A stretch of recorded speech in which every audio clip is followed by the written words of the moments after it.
discovery, and the shuttle has cleared the tower. Hey guys, welcome to the Health or High Water podcast. I'm your host Tripp. Today, Brett and Bethany are both out. They are solving mysteries like the Hardy Boys. I'm with Shayna from Rosemark. You are the Life Enrichment Director, right? Correct. Yes. Life Enrichment Director. So what you do is really holds kind of dear to my heart with my mom being sick and taking care of our elderly and our loved ones, and just want to have a conversation with you about the current state of care for our elderly and those kind of things. So what you do at your job? So I am the Life Enrichment Director for assisted living, specifically at my facility. And so my job is to organize small activities, whether it's bingo or cards or happy hour, which 3 times a week. They love it. They love it there. Or bigger things like shopping outings or going to the botanic gardens, anything to make sure that their life is enriched, even though they are now moved out of their homes and probably away from what they're used to. Well, that's awesome. That is so important. Going through taking care of my mom and just seeing the quality of care that's out there. There's not a ton, right? And that's our elderlies are precious to us. They're family. Very much, yeah. So I don't know if you've heard of Blue Zones. I have, Blue yes. Zones. Mm-hmm. So what I love about what you guys do is you're ticking off all those boxes, mentally, physically, emotionally, you're in there. So how important is it to you to get them engaged and whatnot with physical activity and mental activity? Incredibly. So a lot of things I think about when building the weekly calendar, the monthly calendar of activities is what kind of boxes are we checking off? We have a variety of recommended topics or ideas like spirituality, fitness, social interaction. And so when I create the different activities, knowing that not everyone wants to go and get a workout in every day, and not everyone wants to play cards or can anymore with their vision loss. And so finding a little bit for everybody and knowing that everyone has something they're interested in, even with memory loss, there's people who still have interests, and knowing that everyone can have something. My goal is to find at least one thing every week for someone out there. Well, that's amazing. So how'd you get into all this? Kind of accidentally. Yes. So I was a psychology major in school, and I took some courses on aging, and I realized that it's a population that doesn't get talked about very much, if anything, swept under the rug. And during these classes, I had professors telling me that it's a huge necessity, and moving forward, having people who are interested in engaging with other people and also learning about the aging process and the physical aspects of it, which at the time, I love all things fitness and still do. And so that was kind of 2 things that paired for me, the psychology of aging, but also the physical aspects. And so after college, I got a job as an activities assistant. So pretty much what I'm doing now, just the leading the activities more than the planning. And I fell in love with it. It was like being a camp counselor when I was younger, but that's a good... far more rewarding, I would say, and less children. Yeah. So I always tell people when they're like, what do you do? And I try to explain it. They're like, I'm a camp counselor for seniors. And as silly as that sounds, it's all the fun things you want to do when you go to camp and you get to do over the summer, they get to do every single day because of my job, and it's so much fun. I love it. Well, you're new to Colorado, right? You're relatively new, less than a year, July, right? Correct, yes, July. Where'd you move from? I moved from Iowa. Good old Midwest. Yes. So did you stay there your pretty much your whole life? No, I actually grew up in Illinois. And I went to the University of Iowa for school, and I stayed there a little bit afterwards. And then my parents moved out to New Mexico, and I thought, you know what? I'm going to move out of the Midwest too. See some mountains out there. And so here awesome. I am. That's awesome. So was it a hard transition at all, or? Not too much, no. I am a fairly independent person, so I was like, well, if I can pick all my stuff up and go, why not? And I'm in my 20s, so it's the perfect time to do it. How are you liking it so far? I really like it. I still get excited driving to work seeing mountains. Oh, me too, still. The flatlands of growing up in corn world, and now I look out, I'm like, oh my gosh, a mountain. My friends make fun of me. They're like, you've been here how long and you still get excited? But It's been fantastic, and I've been skiing for the first time, How's that? I didn't die. I'm in one piece. It's been good. Those kind of injuries keep us in business. Well, then I recommend everyone go skiing safely. Yeah. Don't pizza when you're supposed to French fry. No, yep. I just like hearing people yell "pizza, pizza" at their kids, and I'm like, good luck. And they're halfway down the mountain. You're like, oh, well, how are you gonna find your kid? Yeah, good luck. There's like 100 people in this run alone. So, when you came out here, did you come here for the job, or I did, yes, for the one you're at right now? Mm-hmm. I came out for my current position. I was kind of looking both in the fitness world and in senior living. Right. Because I'm certified as a personal trainer, I was like, maybe I can get a position contracted working with seniors. Right. But then this job came up, and it allowed me to do both of that, which I thought was perfect for moving to another state for it. Right. I said, I'm there. So you're out here teaching classes and stuff too, right? Mm-hmm. Yes. So what do you think is one of the most important things about building a class program, or even just a session with these seniors? I would say making it fun, because I've learned through starting my position, I've tried a variety of different things and seen nobody show up, or 2 people come and go, I wouldn't recommend you do this again. And Right. You learn, and that's okay. And so I think as soon as you make it something more fun rather than work for them, they'll want to come and they'll continue to come back, which is why I reference it as like a camp counselor. Yeah. Because a lot of times family members will say, hey, are you doing your crossword puzzles? Are you stretching? Are you doing the PT exercises?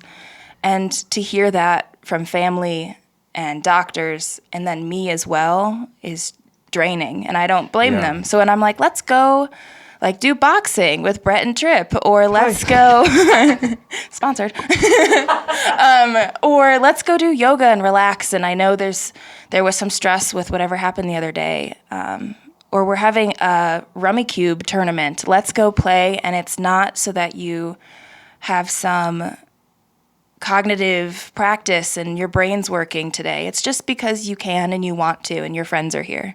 So I think making it fun is the biggest thing. No, I love that, because it's true. Like, and I'm not an old man yet. I'm not an old man, but I imagine once I am. I want to still enjoy things. You know, I know a lot of these programs for the elderly, their work.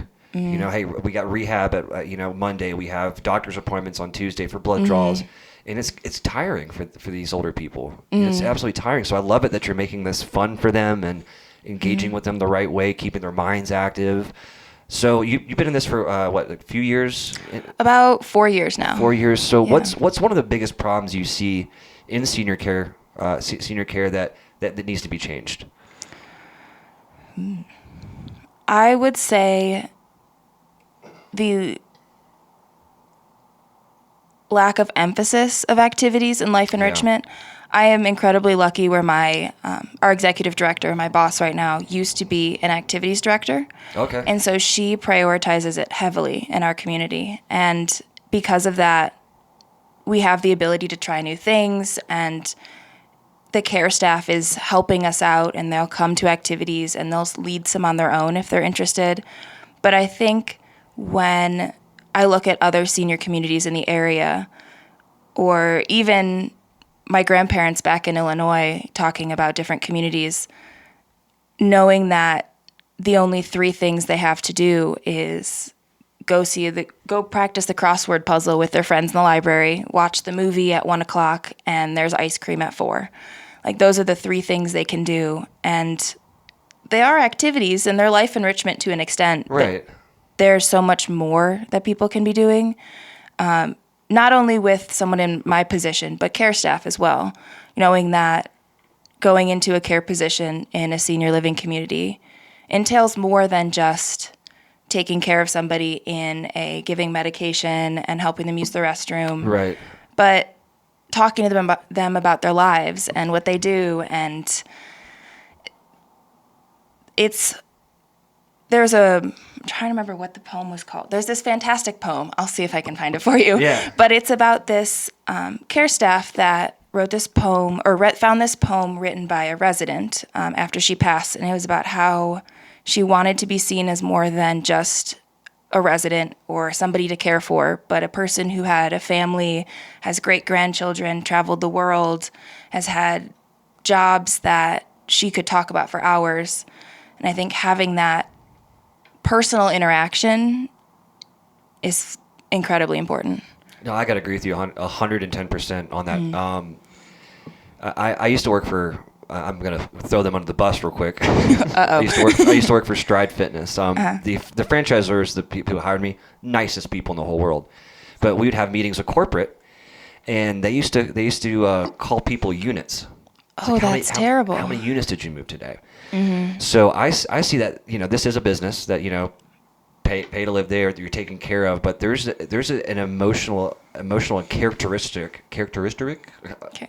Something like that, right? Yeah. Factor that goes into us living healthy and happy lives. And I love it that you're getting to know the people, and that's part of what we do at saying when we're going to teach these classes, trying to get to know people, because we don't want people to feel like like units. Mm-hmm. I love what you're doing with that.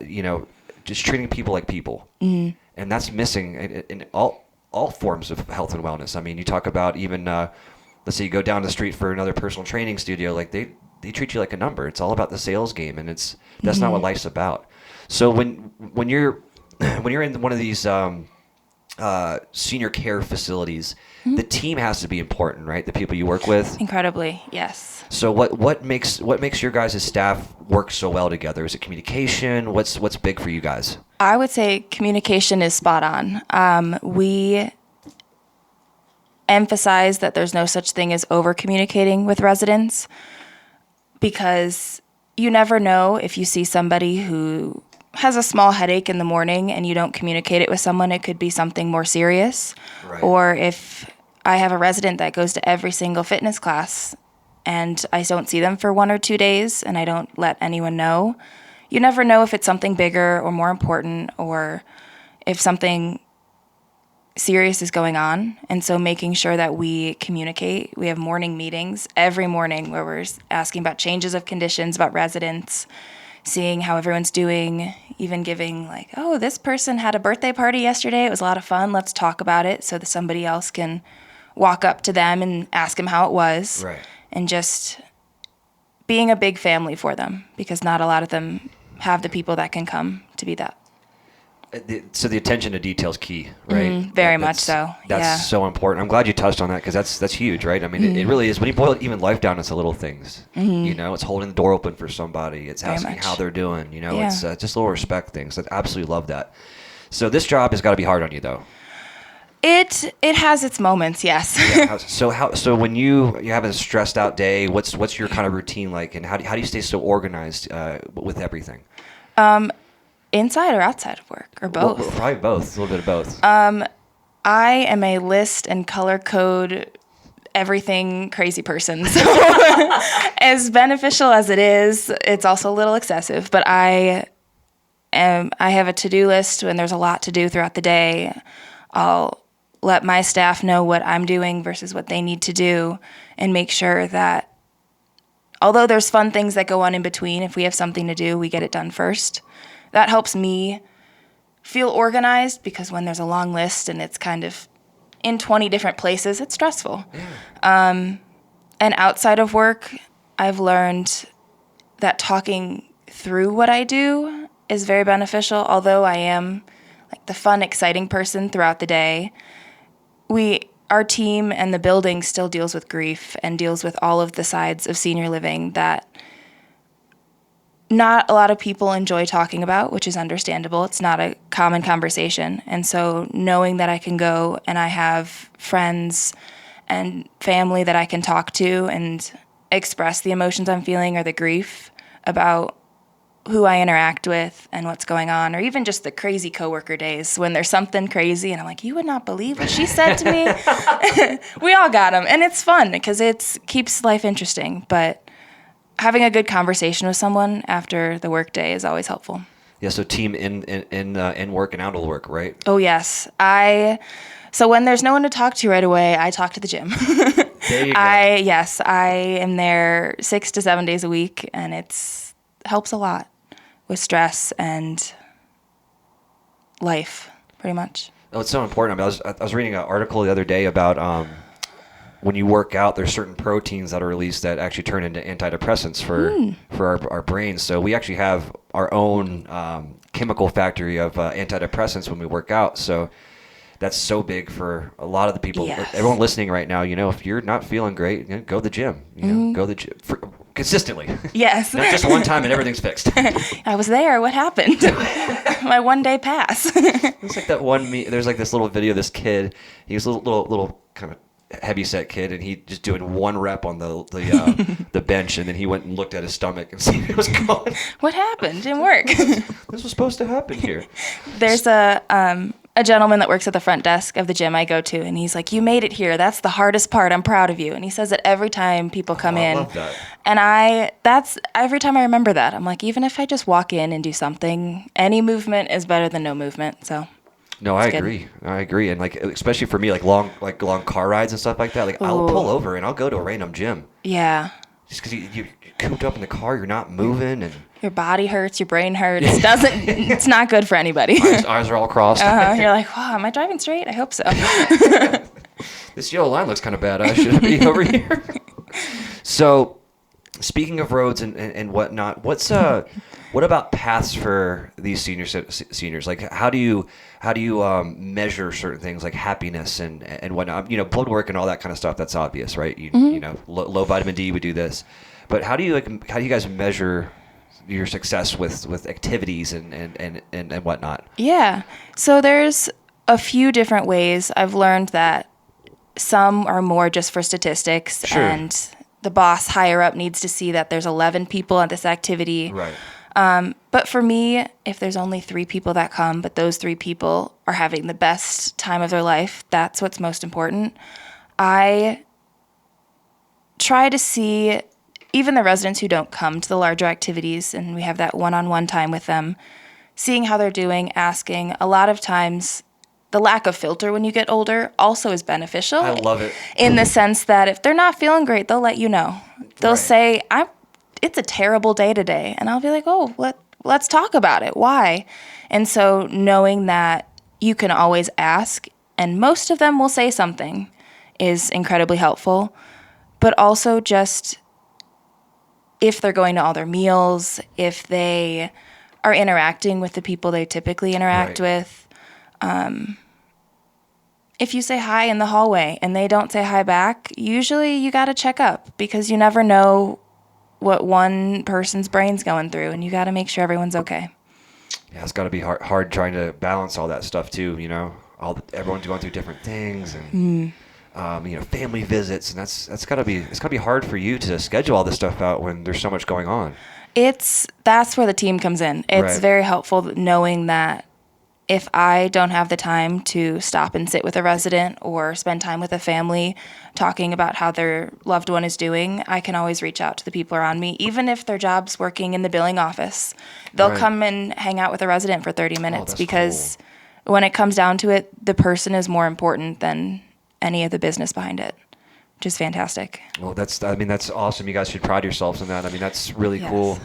I've been to quite a few places and they don't do that. It's about, hey, you got your pills, we got you in a bed, you didn't die today. Great. We did our job. I had a man always tell me, he's like, I'm not horizontal, so I'm okay. And I was like, there's more than that. How are you doing?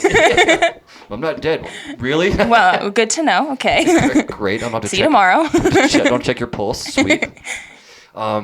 So how do you unwind though? And it's at the gym. Do you go Yes. hiking and stuff like that? Is that really big for mental fortitude? I try to. I walk my dog a lot. Every day after work, a long walk with her helps. What kind of dog? I'm a dog person. What kind I of dog have you a got? miniature schnauzer. She's tiny. Her name's Franny.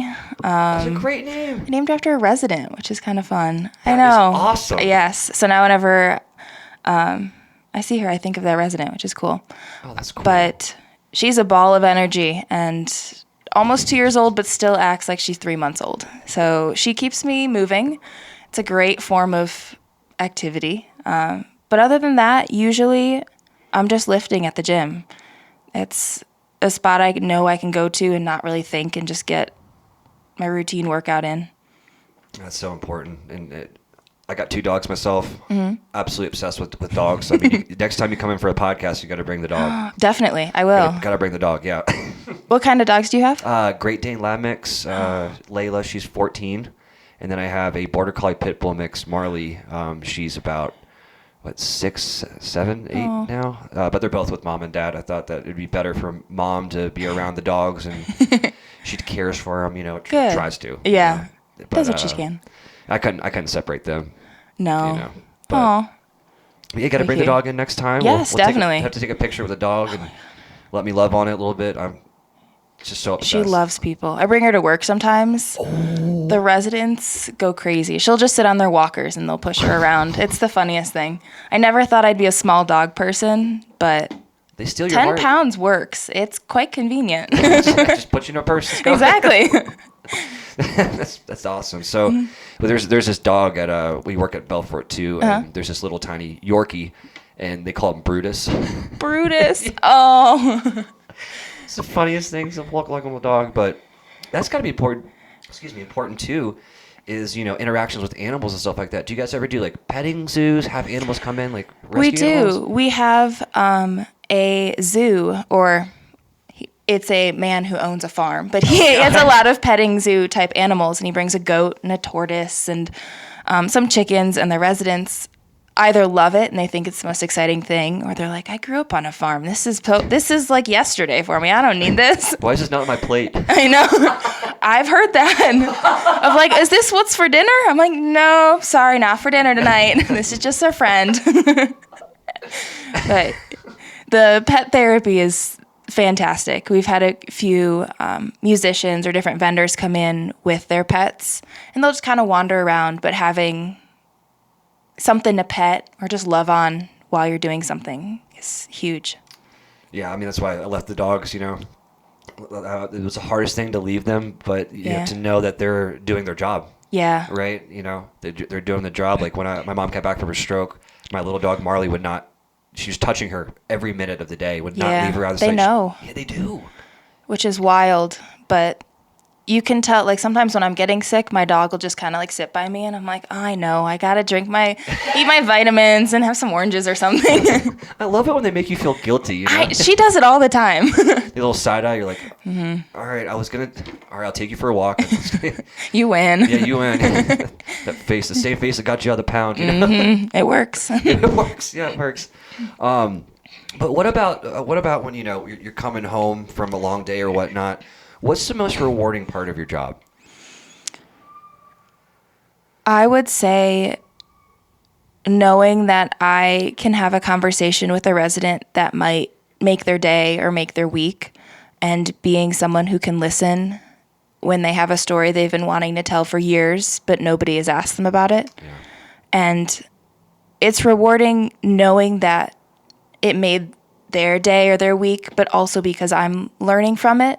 Right. And as selfish as it may be, I am learning so much from the people I work with, to the extent where, as a 23-year-old, I feel like I know more about older adults than sometimes my parents. And they'll ask me questions about my grandparents. I'll be like, oh, well, actually, if you do this, this, and this. And they're like, what? You're in your 20s. Why do you know this about somebody who's 85? I'm like, well, I've had a lot of interactions and good conversations, and have learned so much from the people I get to work with. That's awesome. That's awesome. So I'm seeing or like hearing, not seeing, hearing. That's kind of like where impact is going in my head right now. Mm-hmm. So for you, I mean, like impact in the gym, impact at work. Yes. What's kind of next for you here? Is this something you want to do full time or as a full time profession? Like what's not a full-time profession, you know what I'm saying? Like, is this your career path you want to take? Is there other things that are on your mind and other things you want to accomplish? Right now, I am beyond happy with where I am in the senior living community world. I think if there was a way I would tangent off of it, it would be more into fitness. I used to work at a community where there is a fitness director, I guess you could call her, where she did 5 classes a day, aqua Zumba, all these crazy things. And it looked amazing. And at the time I was like, that's draining. Like, how does somebody do that? Right. And now whenever I get to teach the fitness class at my community, I just get a jolt of energy and I leave it and I'm like, that was incredible. And so I think finding a way to incorporate more fitness into what I'm doing, whether that's just doing it more in my position, finding a way to have 3 classes a day for the residents and being able to lead that and continue what I'm doing, or find some kind of way to have it just fitness for seniors and work in a way to encourage movement and activity for not only people living in a senior living community that's 55 plus as well, where if you have been active when you were younger and you don't know where to go now that you're slowing down a little bit, and it's not encouraging to go to a gym and not be able to do the heavy, intense lifts that you used to. Finding that group of people that still want to move and stay active and help them out. That's inspiring. I absolutely love that. I absolutely love that. It's I think it's especially hard for personal trainer. It's I think a lot of people that are in that space don't really understand the right way to program for these older people. We had that boxing class on Tuesday, and we had the executive director say, thank you for including everybody. Like, you don't have to stand up, you can stay seated or whatnot. It's just so important to keep people moving because they, if you don't use it, you lose it. Very much. And that's talking to all you guys listening right now.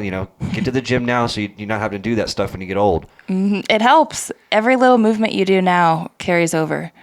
I mean, that's the preventive medicine side, right? Is like, let's prevent things before they happen and take care of ourselves now. And I try to use this analogy. It's you see so many of these old cars out. They're either taken care of really nice or they're pieces of junk, and there's really no in between, right? That's true.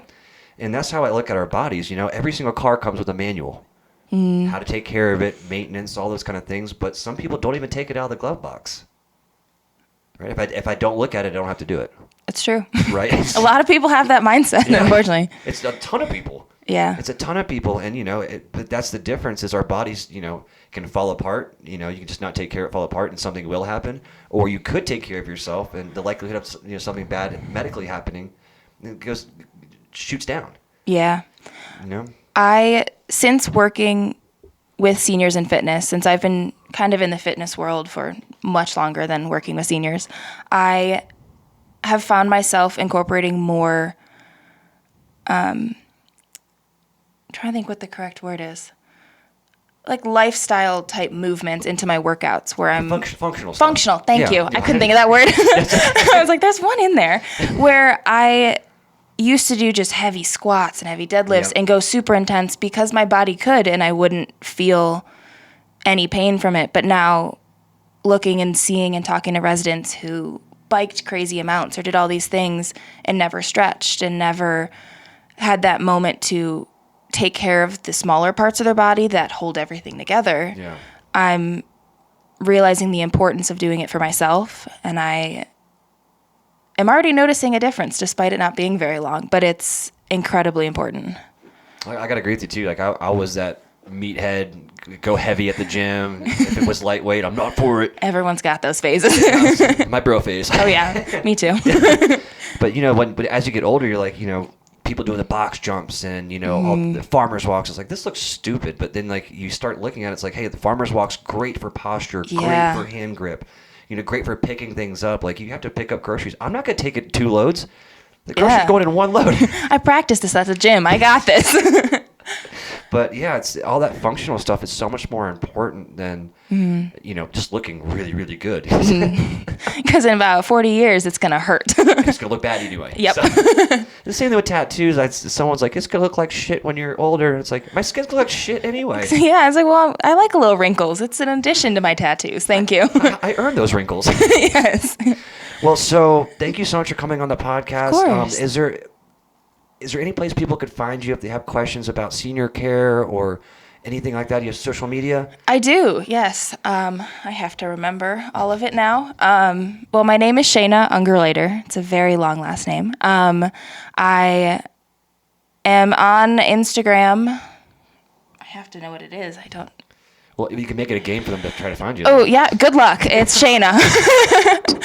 But if you look so I work at Rosemark at Mayfair Park, and you can find me on there, and it'll probably link you around to both our fantastic community, but also myself. If you have any questions, feel free to email me, call me. I'm here for all senior help and anything you need. But yeah. Well, that's awesome. Thank you so much for coming on, and thank you so much for what you do. Thank you for having me. Thank you very much. Of course. All right, guys, make sure you guys are liking, subscribing, sharing.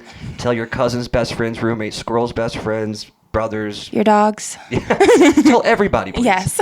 Every little bit. Also, if you guys could rate our podcast, that would be freaking great. We're already got 6 people to give us 5 stars. Looking for number 7.